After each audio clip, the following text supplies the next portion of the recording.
En las calles de Quito, su nombre se susurraba con miedo. Juan Fernando Hermosa. Era un nombre que resonaba en cada rincón oscuro, en cada callejón solitario. El niño del terror. Un nombre que helaba la sangre hasta de los criminales más duros.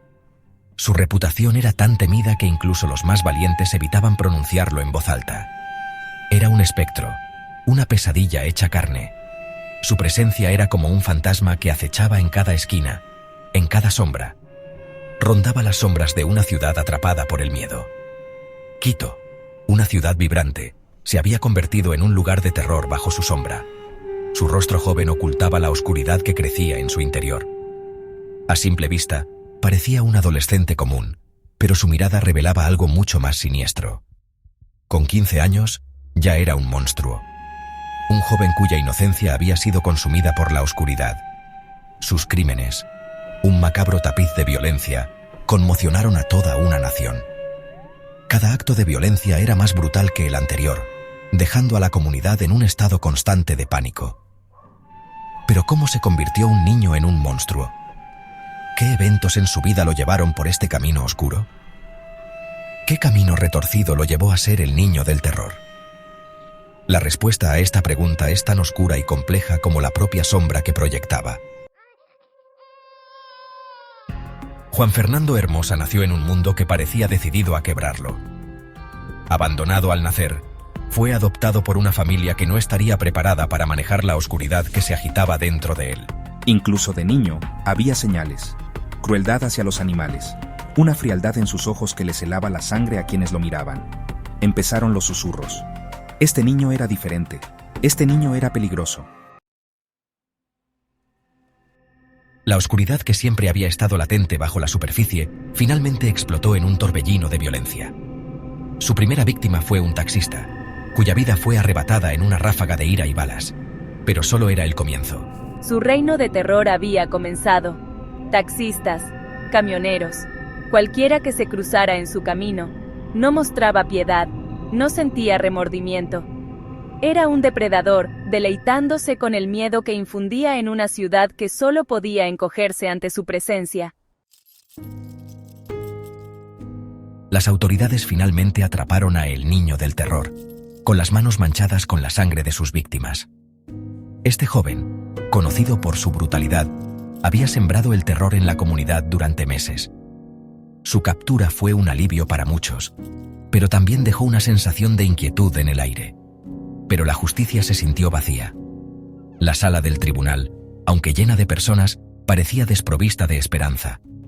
Los oficiales de policía, que habían trabajado incansablemente para atraparlo, se veían abatidos. Una sentencia de 4 años. 4 años que parecían una burla para las familias de las víctimas. La decisión del juez fue recibida con incredulidad y dolor.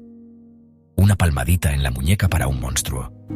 Las familias de las víctimas no podían creer lo que escuchaban. ¿Cómo podía alguien tan peligroso recibir una sentencia tan leve? Se escapó. No pasó mucho tiempo antes de que el niño del terror encontrara una manera de burlar el sistema penitenciario.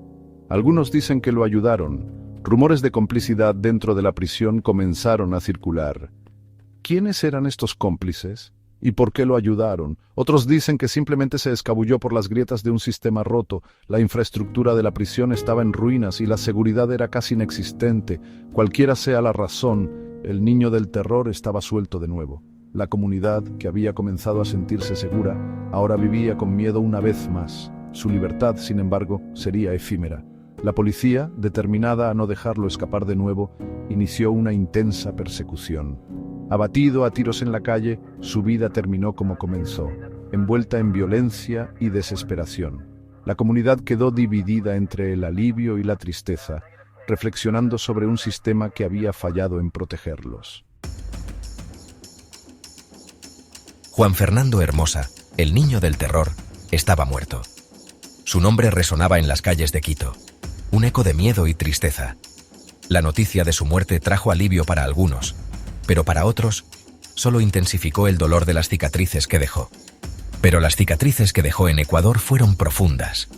Las familias afectadas por sus crímenes aún lloran a sus seres queridos, y la comunidad sigue luchando por encontrar la paz. Se convirtió en una historia con moraleja. Un recordatorio de que el mal puede acechar en los lugares más inesperados. Las calles que una vez fueron seguras ahora están llenas de sombras y recuerdos oscuros. Su historia es una tragedia. Un niño que podría haber tenido un futuro brillante, pero que fue consumido por la oscuridad y la violencia. Una vida joven consumida por la oscuridad. Las calles de Quito nunca serán las mismas, marcadas para siempre por los crímenes de un niño que se convirtió en un monstruo. Una ciudad marcada para siempre por sus crímenes. Las luces de la policía y las lágrimas de las familias son un recordatorio constante de la tragedia que ocurrió. Sirve como un escalofriante recordatorio de la importancia de comprender y abordar las causas fundamentales de la violencia juvenil, para que no permitamos que otro niño del terror surja en su lugar. La comunidad debe unirse para proteger a sus jóvenes y asegurar un futuro más seguro y brillante para todos.